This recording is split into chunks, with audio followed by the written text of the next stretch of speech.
Bonjour Marlo. Nous avons conçu 3 jeux pour toi, où tu découvriras les mots dans tous les sens, ce qu'ils veulent dire, ce qu'ils ne veulent pas dire, et d'ailleurs, s'ils existent ou pas. Nous allons justement commencer par ce jeu, celui des mots réels ou imaginaires. Certains mots de la langue française ont des consonances très amusantes. On se demande même parfois si ce mot existe vraiment. Nous allons te donner une liste de mots et à toi de dire si ce mot est réel ou imaginaire. Existe-t-il ou pas? Tu es prêt? Allons-y. Réel ou imaginaire?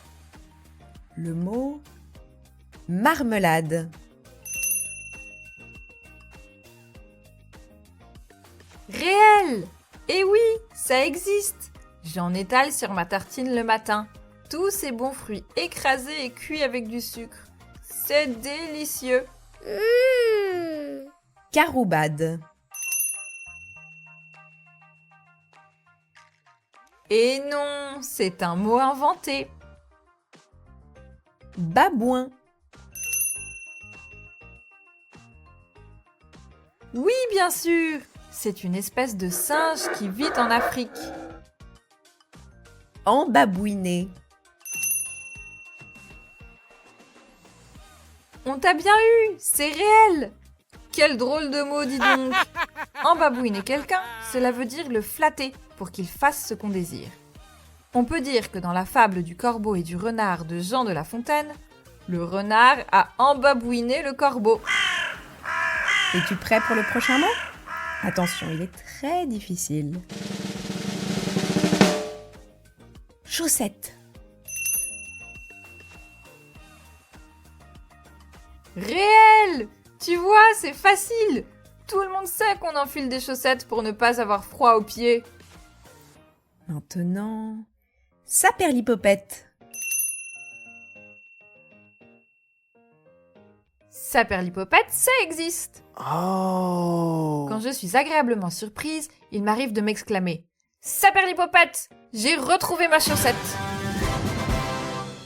Cramougnole.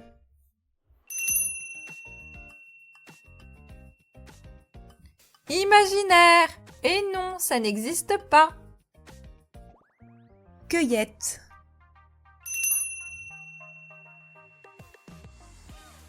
Réel! Et oui! L'été, je pars souvent à la cueillette des framboises. C'est comme une délicieuse chasse au trésor. Botifluge.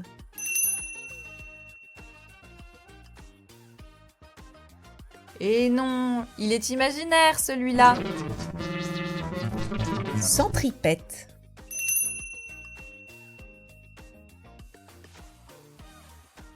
Hihi, il existe celui-là.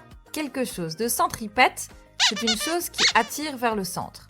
Imagine que tu as un grand aimant au milieu d'une pièce et tous les petits objets autour sont attirés vers cet aimant au centre.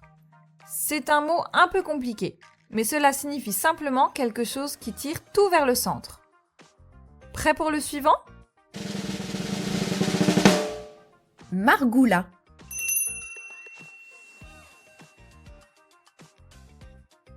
Et non, il est inventé celui-là, petit Margoula. Gargouille.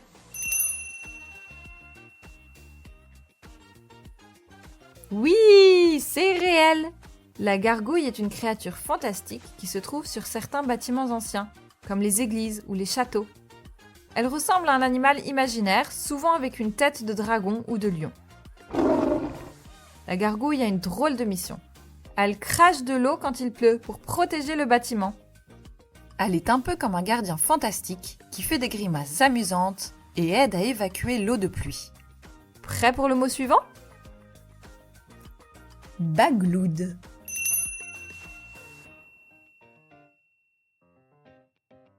Et non, ça n'existe pas.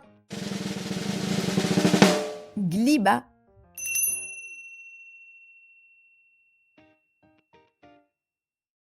Ça n'existe toujours pas.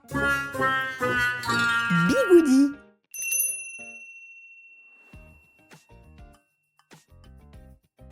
Réel! C'est un petit rouleau que les adultes utilisent pour transformer leurs cheveux. Les grandes personnes enroulent leurs cheveux autour des bigoudis avant de dormir et quand elles se réveillent le matin, elles ont de belles boucles. C'est magique! Allez, on passe au mot suivant. Frimousse.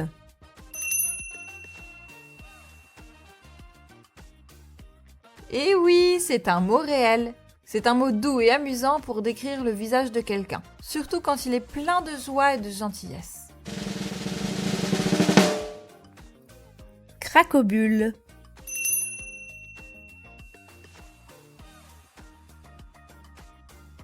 Ça n'existe pas. Pastille.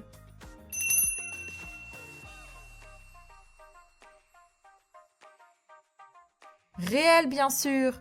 C'est le petit bonbon rond et coloré que tu prends quand tu as mal à la gorge. Pustule. Bien sûr que ça existe. C'est le bouton que la sorcière Carabosse a sur le nez. Poustoule. Ah non, ça n'existe pas. Glouglouton. Et non, c'est un mot inventé. Frigoubi. Ça n'existe toujours pas. Bouillotte. Eh oui, réel. La bouillotte, c'est une poche remplie d'eau brûlante qui te réchauffe quand tu as froid. Ou alors apaise ta douleur quand tu as mal au ventre. Un dernier mot? Vous êtes prêts? Ziboulof. Bravo, c'est un mot imaginaire.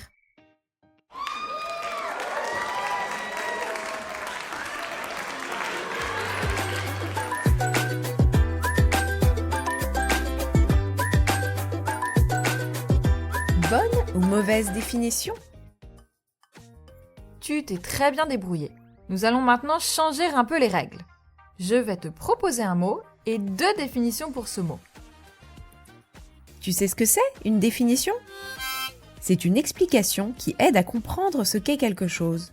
Comme lorsqu'on dit que le soleil est une grosse boule de feu dans le ciel qui nous donne de la chaleur et de la lumière. Tu comprends? On commence. Le premier mot que je te propose est apprivoiser.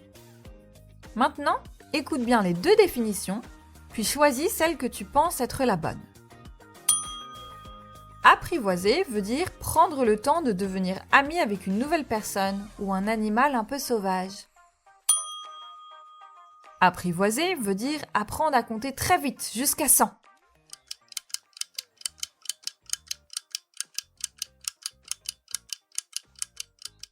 Tu as trouvé? C'était la première réponse, comme une histoire que tu liras sûrement un jour, d'un petit prince qui apprivoise un renard et devient son ami. Waouh! Le deuxième mot est ustensile. Écoute bien les 2 définitions avant de faire ton choix.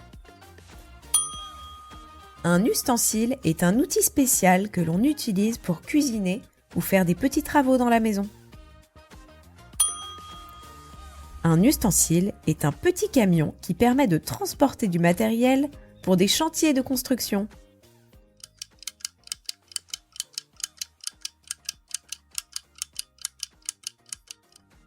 Alors, est-ce que tu as bon? C'était la première définition. Un ustensile est un outil spécial pour la maison. Par exemple, le rouleau à pâtisserie est un ustensile que j'adore. Allez, encore un mot. Le mot prudence. Comme toujours, je te laisse écouter les 2 définitions jusqu'au bout avant de donner ta réponse. La prudence est une fleur qui sent merveilleusement bon et ressemble beaucoup au lys. La prudence est une qualité qui nous pousse à réfléchir avant d'agir, afin d'éviter les erreurs ou les dangers.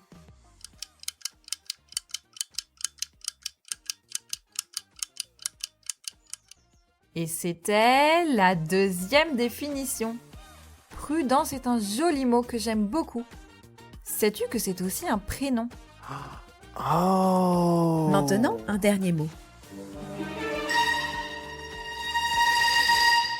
Bichonner. Tu connais la règle. Tu écoutes les définitions, puis tu réponds. Bichonner. Cela veut dire couper du saucisson en très fines tranches. Bichonner. Cela veut dire prendre soin de quelqu'un ou de quelque chose avec beaucoup de tendresse et d'amour.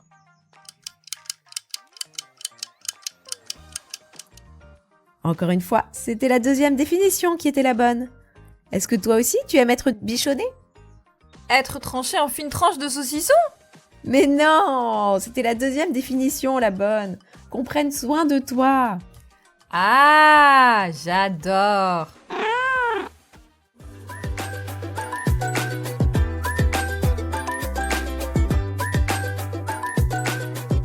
Le mot juste.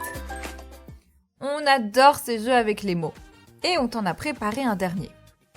Cette fois, nous allons te lire une définition et tu devras retrouver à quel mot elle correspond. Par exemple, si je te dis « C'est un appareil que l'on utilise pour appeler ses amis ou sa famille, envoyer des messages, jouer à des jeux et parfois regarder des vidéos. » Saurais-tu me dire à quel mot s'applique cette définition? Bravo! Au téléphone, bien sûr! Voilà, maintenant que tu as compris le principe, prêt, feu, partez! Écoute bien la première définition. C'est la maison d'un escargot ou d'un petit poussin avant qu'il ne naisse. C'est la coquille! Bravo! On continue. Définition suivante. C'est un joli récipient spécialement utilisé pour faire du thé, qui a un long bec verseur et est souvent en porcelaine. Tu as trouvé? C'est la théière. Bien joué. Prêt pour la prochaine? Ouvre grand tes oreilles. C'est un objet généralement en forme de tube et fait de cire, surmonté d'une petite mèche prévue pour être enflammée et éclairée. C'est la bougie, bravo! Allez, un dernier. Voilà la définition. C'est un fruit, mais on pense souvent que c'est un légume, rond et orange, de la famille des cucurbitacées. On l'utilise parfois au moment d'Halloween, en la creusant pour y faire un visage effrayant. Tu sais à quel mot correspond cette définition? Ah! La citrouille! Banco! Tu nous as impressionnés et l'on espère que tu as appris bien des mots, vrai ou faux. Avant de nous quitter, que diriez-vous d'une blague de Marlowe? Oui!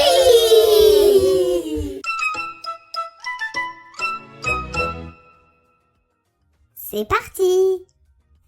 Un zéro sort faire une promenade dans la rue. Le voilà qui croise alors un numéro 8.